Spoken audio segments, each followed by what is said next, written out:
Gabonaises et Gabonais, mes chers compatriotes, mesdames et messieurs de la presse,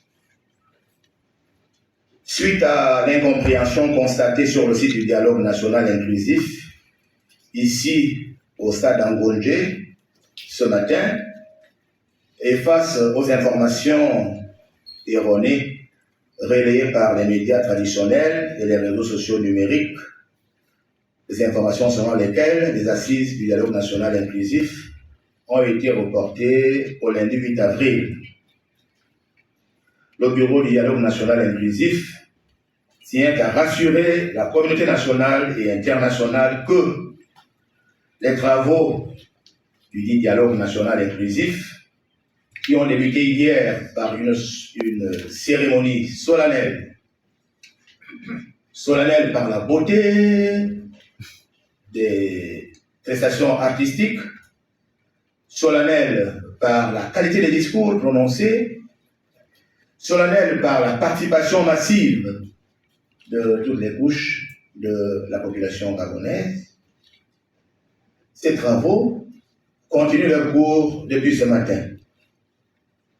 Et ce matin, mercredi, le comité d'organisation a procédé et continue de procéder à la distribution des badges d'accès et à la distribution des accréditations aux participants et aux médias, conformément au chronogramme qui a été dressé.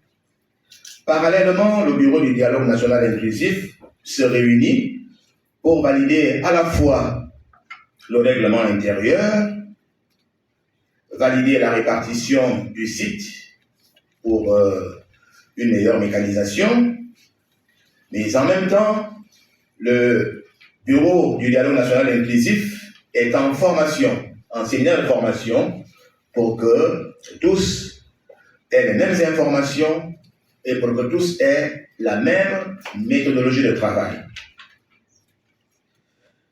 Voilà le travail qui se fait depuis cet après-midi, voilà ce qu'on a fait depuis le matin.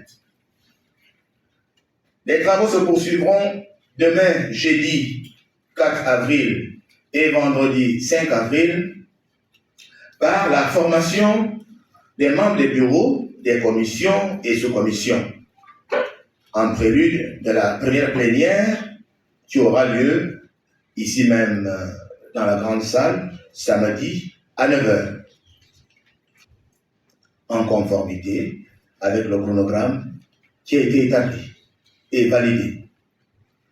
Le lundi 8 avril, à partir de 9h, les travaux en commission vont en réalité débuter.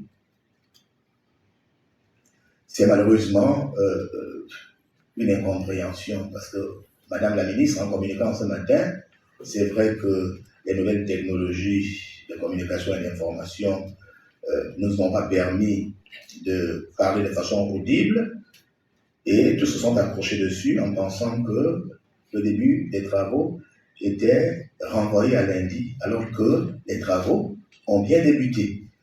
Parce qu'il n'y a pas que les travaux en commission, il y a aussi les séminaires de formation, parce que dans le bureau, et comme chez les commissaires, il y a beaucoup de néophytes qui doivent s'imprégner des réalités de ce genre d'assises et avoir une certaine discipline de travail.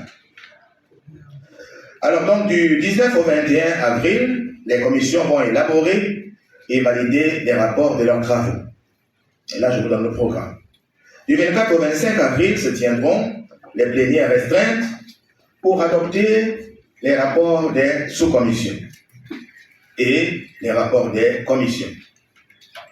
Du 25 au 27 avril se dérouleront les travaux de la plénière générale en vue de l'adoption du rapport final du dialogue inclusif.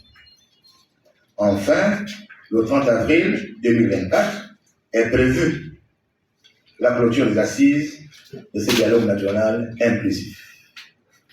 Nous précisons que les mots ont leur sens. Est prévu.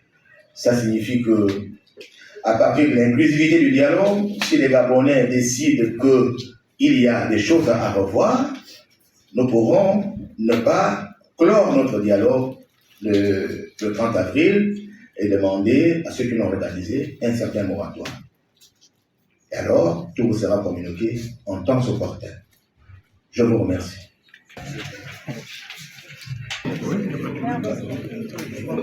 Celui-là? Si vous avez... Non, c'est mieux. On peut le dire, mais oui. J'arrive.